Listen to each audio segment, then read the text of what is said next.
Hello, and welcome back to plantcare.club, where we care about your plants. On this show, we say we like to do three things. Number one, we talk about your plants, indoor, outdoor, whatever plants you have, as long as they're real, we'll talk about them, not fake plants.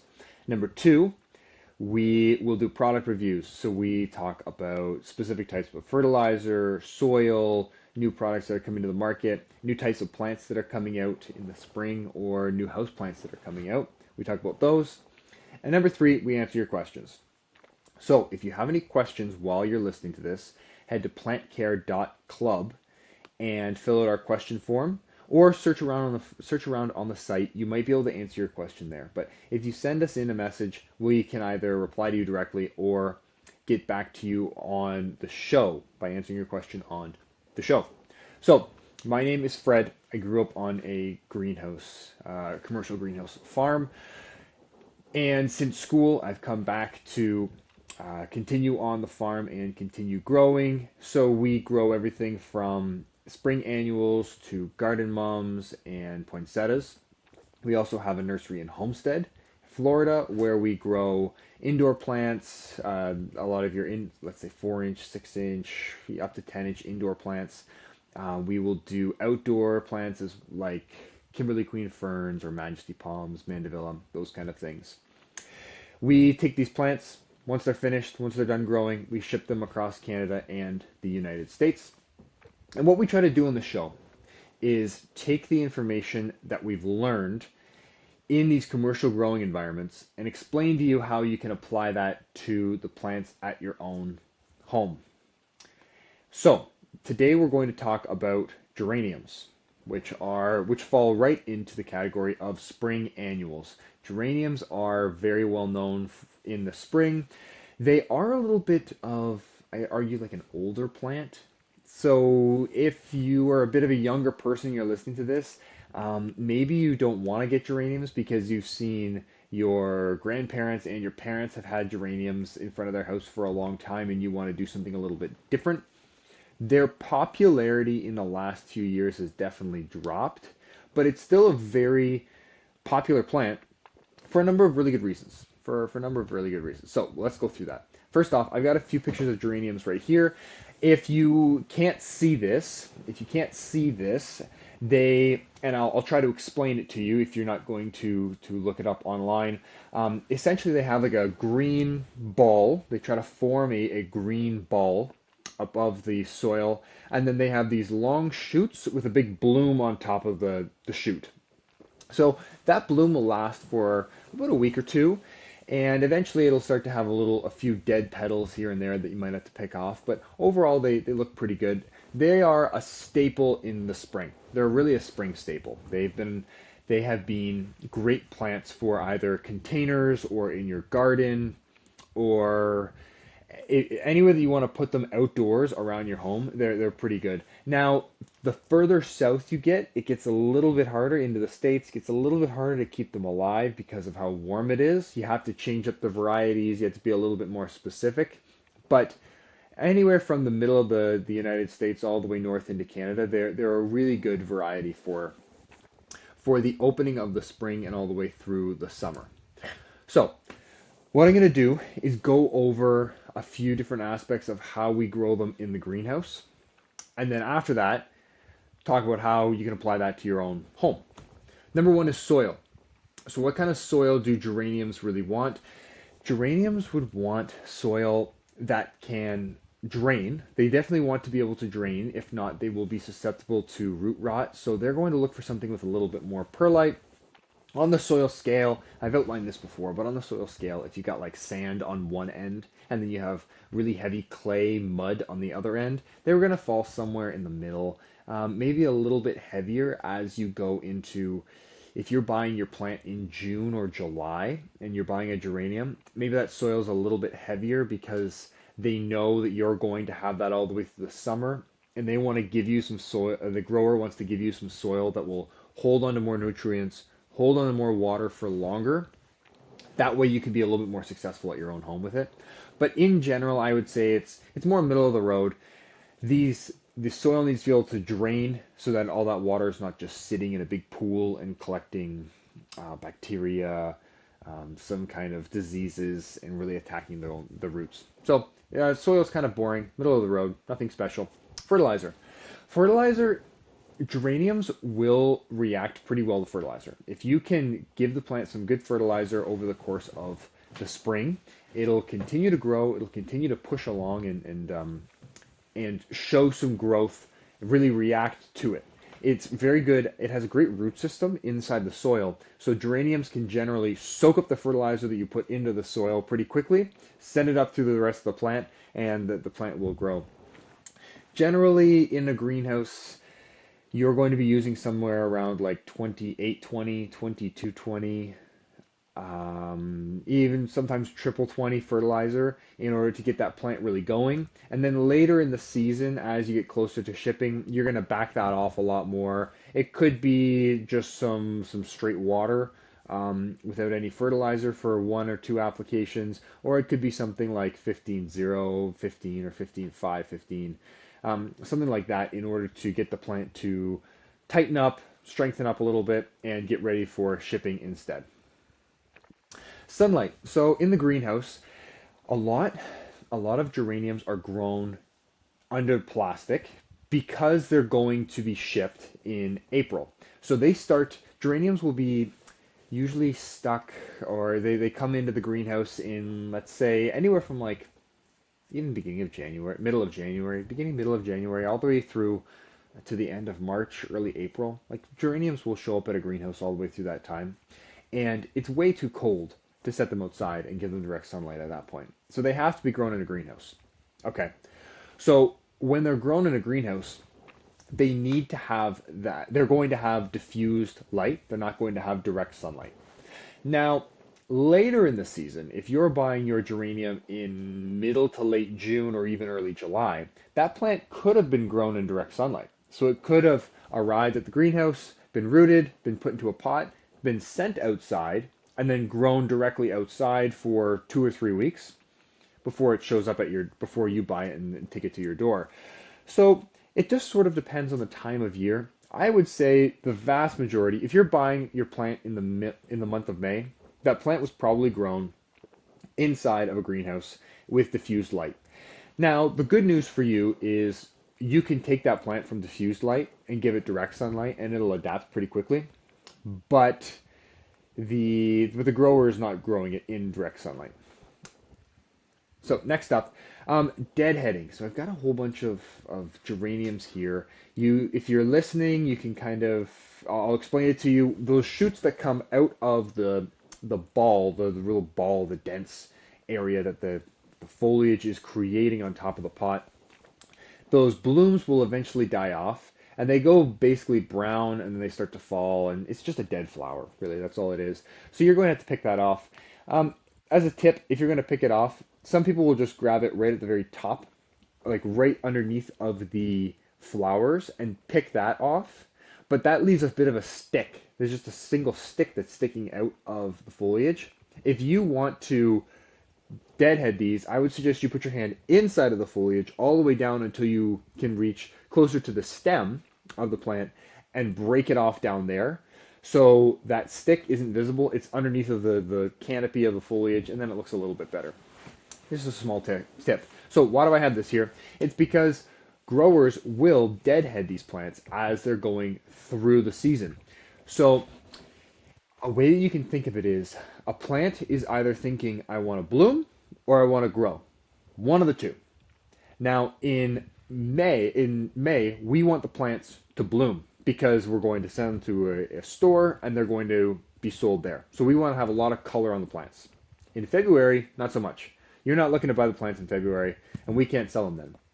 So in February, these plants are going to start to bloom. They're actually, as soon as the roots get to the edge of the pots and they start to say, hey, we're in a really good spot here. We've kind of filled out our container. We can bloom now. We don't need to grow anymore. The grower will send through employees to pick off all of those blooms, even if they're just starting, because as soon as you pick them off, the plant thinks, oh, okay, I don't have any blooms that I have to send my nutrients to. I don't have to focus on that color anymore. I can focus only on growing. And that's that's a little bit of a tip. That's something that the growers do as they're going through the season. And it's a timing item as well. So if you're going to pick off the blooms of these plants, you're not going to do it at the first week of May because then they won't put on blooms until, let's say, the third or fourth week of May, and that's kind of past your peak season. You're going to want to do it in the middle of April or early April or even end of March, depending on the varieties that you have. You're going to pick off the blooms then so that the plant can grow a little bit, put on new blooms, and it's ready to go for the beginning of May. So growers are taking off the deadheads just as you are at your own home. Now we're on to where the rubber meets the road here. This is how do you apply some of these concepts to the plants at your own home. Number one, I have feed. If you can fertilize your geraniums, that's a great idea. If you are looking at your plant and you look at some of the older bottom leaves, and those leaves are starting to discolor, so they're going from a dark green down to a little bit more of a greeny yellow towards a yellow, it might mean that your plant is running out of nutrients. Give it some fertilizer once, twice a week maybe, or keep an eye on those bottom leaves and see and continue to allow it to grow. Continue to let it soak up those nutrients. It's either going to put them towards blooms or it's going to make the plant bigger. One of the two. Either way, you're going to be happy with it. Number two. Oh, sorry. I have this note. If you're listening, you will see, or you won't see anything actually. If you're listening, I'm going to describe to you the leaves that we have here. So I've got two geranium leaves. Both of them have some brown edges, and then you can see like little dots. It almost looks like egg larvae from a pest, but in this case, it's not. So this is a disease called oedema, which geraniums can be susceptible to. Another one that's similar is called rust. And I bring this up because this is a factor that you could run into if you fertilize too much. So if there's too much fertilizer, it will, now listen, this is where I start to draw my line of expertise, and I say I am no longer an expert, so I'm not going to jump over the line. I'm going to go right up to it, and I'm going to stop. And if you want more information, I'll get somebody else on that can help you out.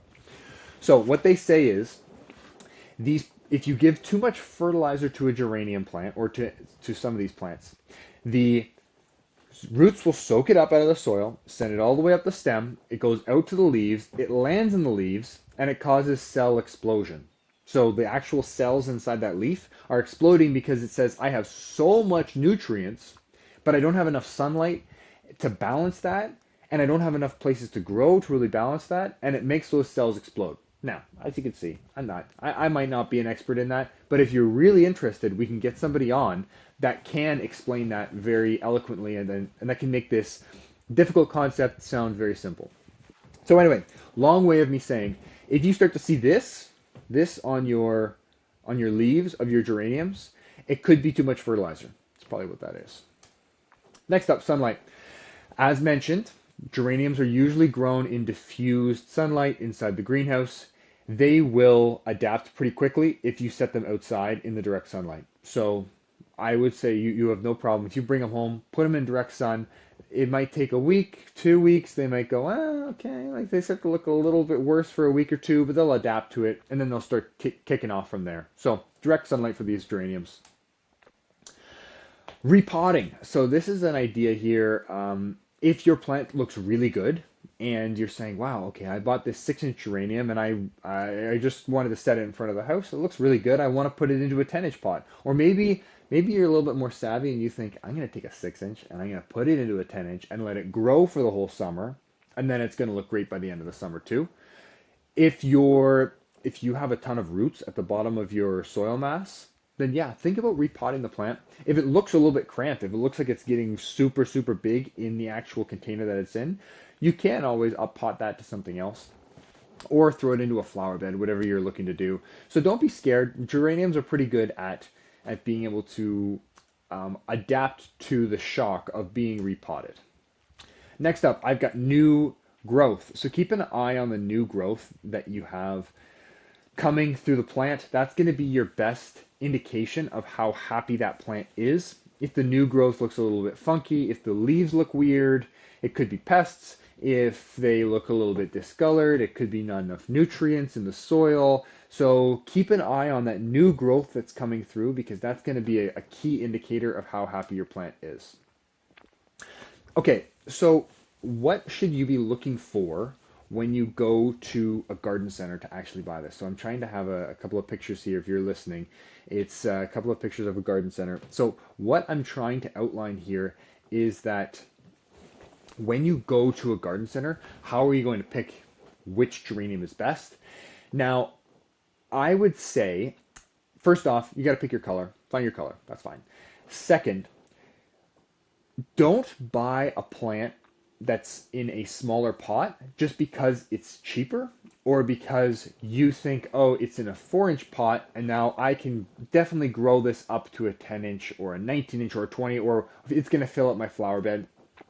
You might have to ask someone that actually works at the garden center or that works at the retail location what they suggest, because on the grower side, we grow different varieties for different sizes.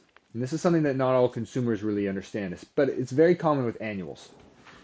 So there are some varieties of geraniums that will grow incredibly quickly. They grow so fast and they will fill out a container. These are a bit more of like landscape. So landscape varieties are ones that you might buy in a 6-inch pot. It just got into that 6-inch pot. It's really filling out the whole thing, and it's made so that you put it right into the ground in front of your house, and the thing just explodes, gets much, much, much bigger. For a grower in a greenhouse, you don't want that variety, because that will go into your pot and it'll overtake the whole pot, and it will be very difficult to control. You can't have a variety like that. You have to have a variety that matches the size pot that you are sending to the customer. So for a 4-inch pot, sometimes we will use plants that will just fill that 4-inch space.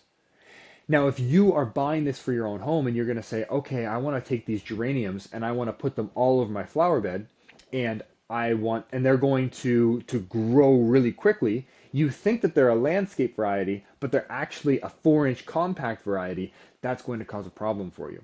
So I'm just giving you a bit more information into the background of it.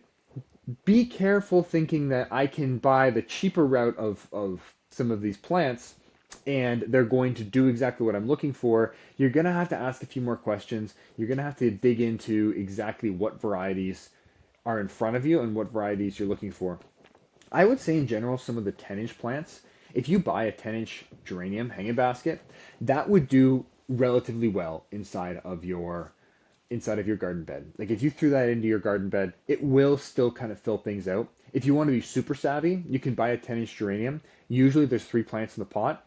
So you could go in there, you take the pot off, separate those 3 plants and use it as 3 separate 6-inch. They're going to look a little bit funky for a little while because they're not shaped right, but if you give it a month or two, they'll really fill that space out, and they do adapt relatively well to a different place that is being potted. The other thing is, I would suggest when you are buying your geranium, if you are buying it in a 10-inch pot or in something smaller, maybe even like a 12-inch hanging basket, and you are going to hang it and you don't want to do anything else with it, and you want it to look in a tidy, nice habit, you've got to look for leaves. Now, if you're listening, put your hand out flat, okay? And I'm going to do it on the show too. Put your hand out flat, and then you basically just crinkle you bring in your fingers, okay? So it's like you're kind of cupping your fingers, but it's not exactly. Now all my fingers are spread out, and then I cup my fingers together a little bit. So that's kind of the shape that you want the leaf to look like. And the reason you want the leaf to have this shape is because that is generally a sign that the plant has been given a growth regulator. Now, why do you want a growth regulator? It's because that will keep that plant in that nice, tidy habit. Now, I mentioned the landscape geraniums, that if you put them into a 10-inch pot, they're just going to explode. They're going to get really, really, really big. You don't want that if you're hanging it in front of your house on the porch. You want something that if your pot is 10 inches wide, your plant might get 14 inches, but it's going to have a ton of blooms on the top and it's going to focus on blooming.